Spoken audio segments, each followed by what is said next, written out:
புறம்போக்கு பசங்க. இவனுங்களாம் சும்மாவே விடக்கூடாது. வரட்டும் இரு பாத்துக்கிறேன். அம்மா என்னடியாச்சு? என்னடியாச்சு?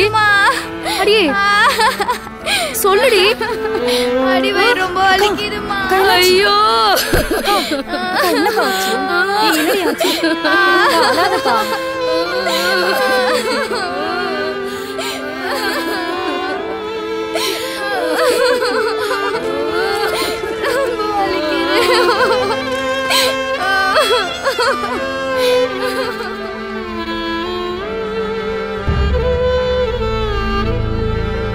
நல்ல விஷயம் தானே, ஏங்க இதுக்கு போய் சோகமா இருக்க? அப்ப இல்லாத பொண்ணு நான் எப்படி கருசத்து போறேன்னு எனக்கு தெரியல.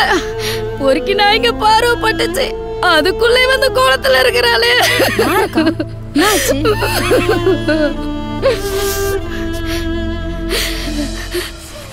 நேத்தவன் கொஞ்சம் ஓவரா தான் போயிட்டான். அவனை அங்கேயே போட்டிருக்கணும். அண்ணன் இருந்தாலும் சொல்லி விட்டு வந்துட்டான். நாளைக்கு மாட்டாம போயிடுவான்.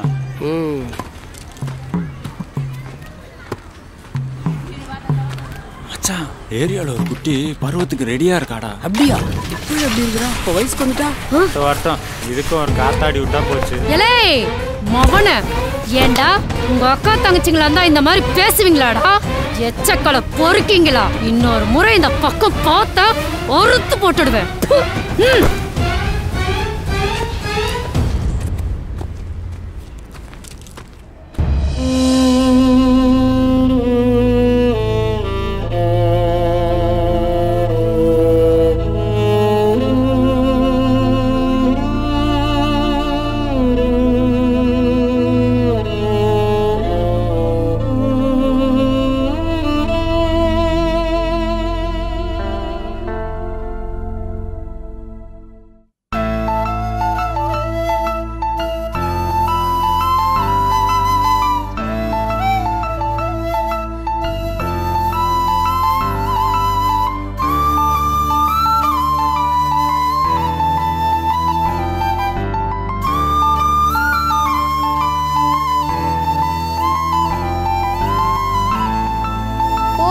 டைம் ஆகுது. அவ்வளவுதான் முடிஞ்சு.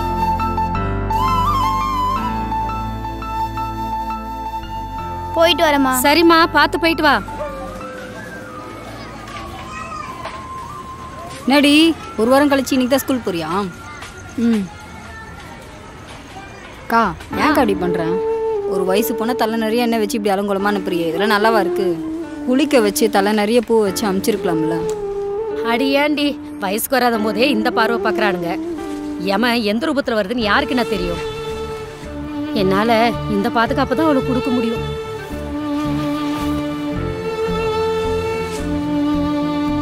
நான் எதுக்கு இப்படி அனுப்புறேன்னு அவளா அதை புரிஞ்சுக்கிட்டா போதும்.